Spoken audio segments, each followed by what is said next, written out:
it's true what they say. If you work hard, you will achieve your goals eventually. Someone's got some nice Darkhorses here, but my ride's right over here. I gotta go to work. I'm telling you, something's wrong with the auto Darkhorse. So what is it like daily driving 2 Whipple Supercharged Darkhorses? It's actually pretty hard because I can only drive one at a time. This one is actually the one I ordered. It is the handling package. Comes with the heated and cooled seats and the 10-speed automatic transmission. And this one here is pretty much a twin, but this is the one I just picked up off the lot. It is also stage 2 Whipple Supercharged, color to match, and this one has the Recaro seats and a manual 6-speed transmission.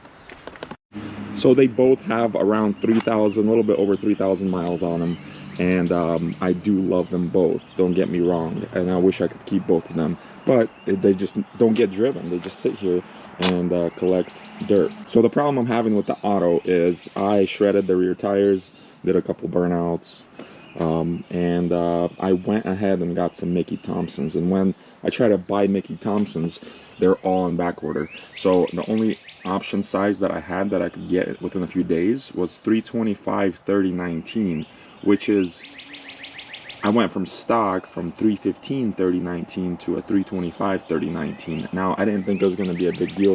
Ever since I put these tires on, this car is all over the highway, especially going over 130, 140 miles an hour. This thing needs 3 lanes to stay straight. So I had this thing on a lift for over an hour, couldn't find anything loose because I thought maybe something got loose somewhere, and I couldn't find anything. So I'm blaming the tire size at this point. And when you purchase a Whipple Supercharger complete kit, you get the flashing tool and instructions, and you're actually able to change the tire size with that Whipple tool. Now these cars are not 100% production as far as tune, so I'm not able to use the tool to change the tire size just yet. I don't know, I might try it with ForScan. I don't know if it's gonna work on the 24, but I'm gonna try it. But one thing I can try is change these wheels and tires off the manual, which I know drives straight over 100 plus, and just swap the wheels and tires over, and we'll see if it makes a difference. That would be the quickest, easiest thing, especially on a Sunday where everything's closed. So I was actually able to connect with ForScan to my 24 Darkhorse, and the way I connected it is, since it's a Whipple file, it doesn't recognize it, so you put in the original file name from the stock file, and then you're able to connect. And I went down into the BCM, tire circumference in millimeters, and actually it was quite a difference. It went from, so the original tire was 2041, that's in millimeters, and I changed it to 2129, which is it's like 2128.74, but I guess it rounds it up to the nearest one, so 2129. That's not a huge difference, but I mean, maybe that's what's throwing me off. I don't know. So after changing the tire size with ForScan, I do feel a difference. I didn't go over 100 yet, but I do feel it is driving in a straight line finally. So it went from, the tire size difference is 88 millimeters, which, if I did the math correctly, it's like almost 3.5 inches difference. And that's a lot. I didn't even think about that because I figured, you know, 315, 325, same thing. But no, apparently makes a difference. And I'll update here in a little bit. I'm gonna take it on the highway and hit like 130, 140, and then see if it drives in a straight line. So which one of these do I like better? The auto, the 10-speed auto, or the manual? And like I said before, I like them both. The manual one for me is more fun to drive, but obviously it's not going to be as fast as this auto. So it's all up to you, whatever you want. This, you just put it in drive and just kind of gas it. That's all you got to do. They're both fun and dangerous.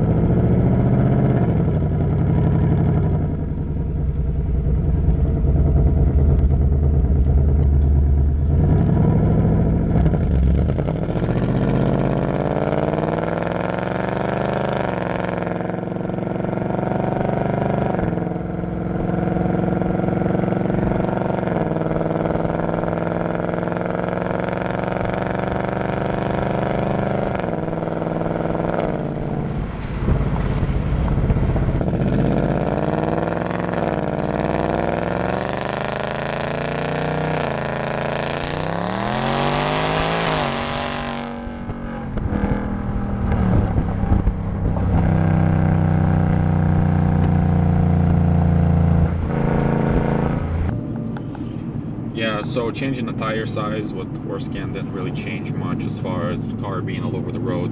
I do hear some kind of noise in the rear left, I think. I did have the car in the lift for a couple hours and couldn't find anything. So if anybody has the same issue, hearing some noise in the back, axles are torqued. I checked that. Wheels are torqued. Everything is good. When I stop, it's like a thump, and then when I take off from a red light, I hear another thump. So probably the left rear wheel is moving back and forth just slightly, and if you're going over 100, this car wants to be like all over the place. That being said, tire size did not fix anything. It is good that I changed it to the proper size, but that didn't fix my problem. So let me know what you think.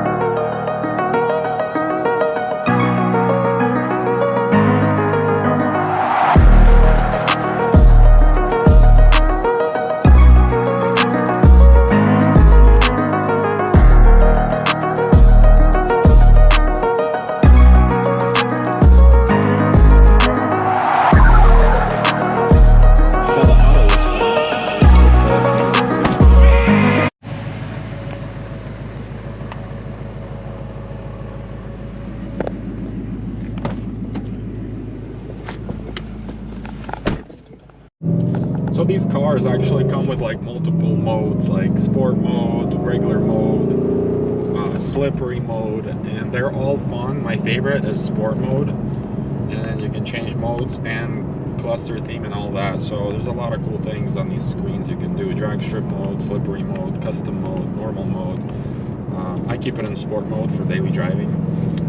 That puts the exhaust in sport mode and steering and everything like that. So the manual one is, like I said, more fun to drive. It's got the rev match, got, you know, insane amount of power with this stage 2 Gen 6 Whipple Supercharger. But I just kind of wanted to take it for a drive because it's been sitting for like a week. I don't have time to drive them. That is why I will be selling at least one, maybe both of them.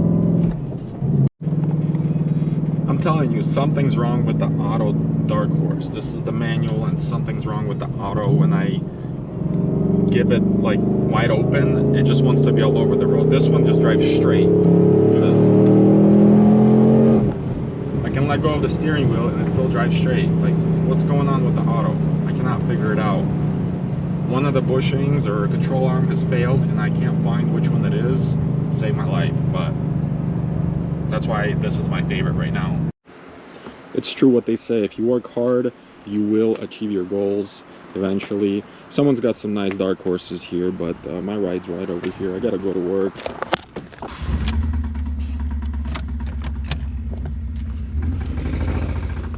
Wait, where am I going? I don't even have a job.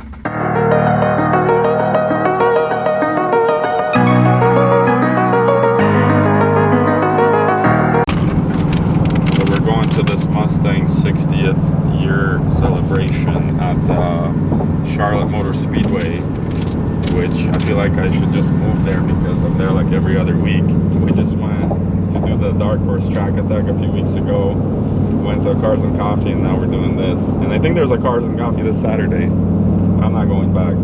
This is just too much. I mean, it's only a 2-hour drive one way, but too much. And we got another Darkhorse behind us, which is the auto. Got Alan and my cousin Alex driving that, and then behind them is Kevin and his son Jacob in a regular GT.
movie here, and I thought, man, if I'm coming to the 60th anniversary of Mustang, you got to show up in a Mustang. What am I thinking?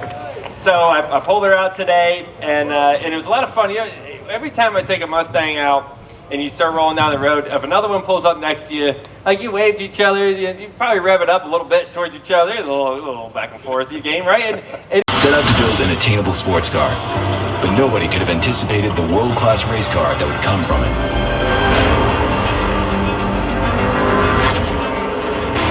Under the skin of every Mustang race car, the spirit of our past champions lives on.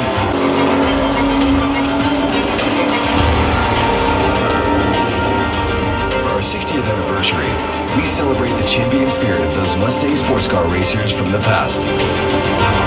These battle-hardened champions have been embedded in the spirit of Mustang race cars for the last 60 years.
easier to drive, like, and it's faster. It feels so fast.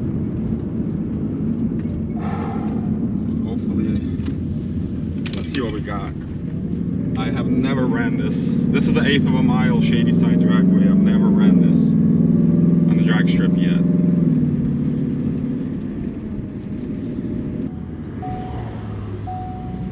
Man, your ticket didn't print. Gosh. I'm sorry. You serious? I'm serious. Do you know the times?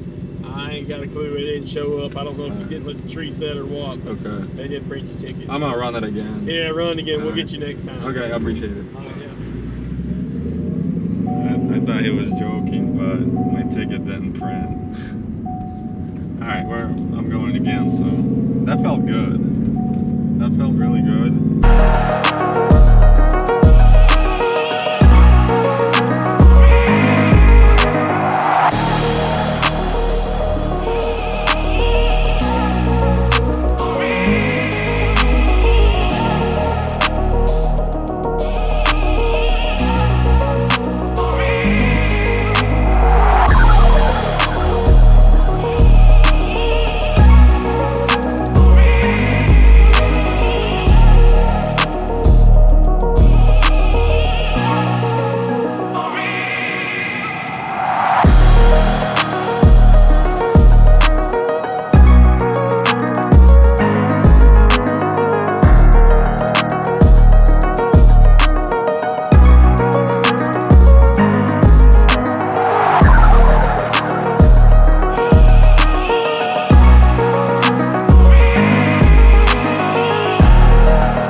stage 2, EPA certified.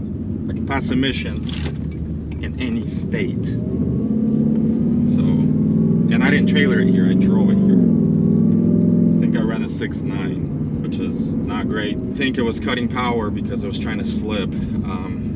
And I launched it a little bit harder this time than last time. I'll do one more, and that'll be it.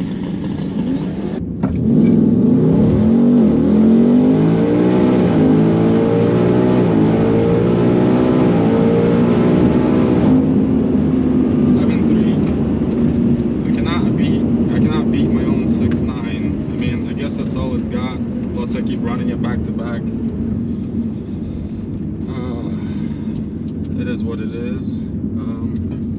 If I had time, I would mess more with the tire pressure, maybe drop it some more.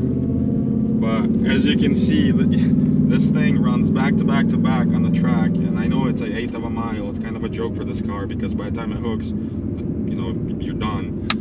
It needs a 1/4 mile or maybe a roll race. But that being said, I think it's good. Like, I drove this thing here with my boy, and I'm gonna drive it home. No trailer needed. Thank you, sir. Thank you.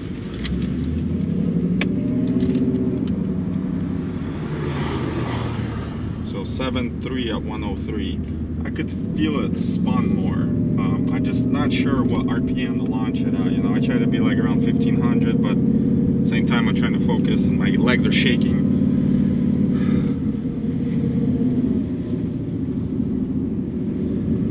But my best was 6.9 at 104 at Shadyside Dragway.